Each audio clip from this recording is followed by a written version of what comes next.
Hello everyone, welcome to my YouTube channel Odisha real job update. Odisha real job update रे मु आपनको स्वागत करुच्ची। देखंतु teachership को जो माने कैरियर करिया पई चाहुचंती तांको पई बहुत ही बड़ खुशी खबर आसी जाइची। राज्य सरकार तरफ शिक्षा क्षेत्र में बहुत बड़ चेंजेस आसीची। चलते देखिबा कौन से चेंजेस। देखंतु एठारे लिखा है Odisha extends validity of teacher eligibility test for lifetime. देखंतु आपण माने जानिथिबे प्राइमरी अपर प्राइमरी टीचर हेबापई हेले ओटीईटी एग्जाम दबाकू पड़ी थाए। ओटीईटी जोटा कि ओडिशा टीचर एलिजिबिलिटी टेस्ट जोटा ओडिशा सरकार करती टीचर मानक एलिजिबिलिटी टेस्ट करने पाई ओटीईटी एग्जाम होता है। एवं जदि आपन को प्राइमरी अपर प्राइमरी टीचर हबार अच्छी देन आपन को ओटीईटी क्वालिफाई करने पड़ी थाए। सो जेबे भी आगरू आपन ओटीईटी दौतिले थरुटे जदि आपण क्वालिफाई करि जाउतिले देन ताहार वैलिडिटी 7 वर्ष पई थिला। माने जदि आपण 7 वर्ष भितर आपण टीचरशिप पाई न पारिबे देन आपण को पुणी थरे ओटीईटी देबाकू पड़ुतिला, एगेन क्वालिफाई करबाकू पड़ुतिला।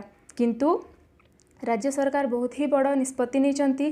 देखंतु लिखा है validity extend from 7 years to life time.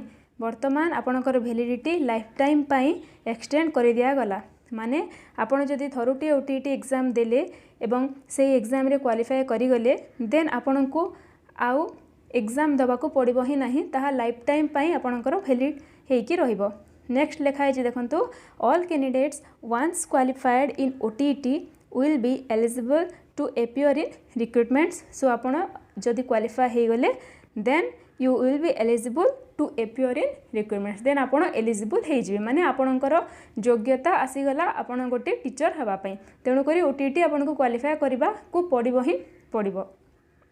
For engagement of teachers in elementary cadre जोटा मु कहली आपण को primary teacher upper primary teacher हेबा पई ओटीईटी जोटा कि क्लियर करबा पई पड़ी थाए।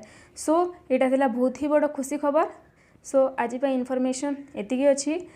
देन पुणी जदि किछि अपडेट आसीबो देन मु आपनको अप टू डेट करेदेवी। सो जदि वीडियो भल लगी थाए लाइक करिवे, शेयर करिवे एवं सब्सक्राइब करिवे। बेल आइकन को ऑन करिकी ऑल नोटिफिकेशन मध्य ऑन कर देबे। नेक्स्ट मु जहाँ भी अपडेट करी आपनको पाखको पहुँची जिवो। Thank you.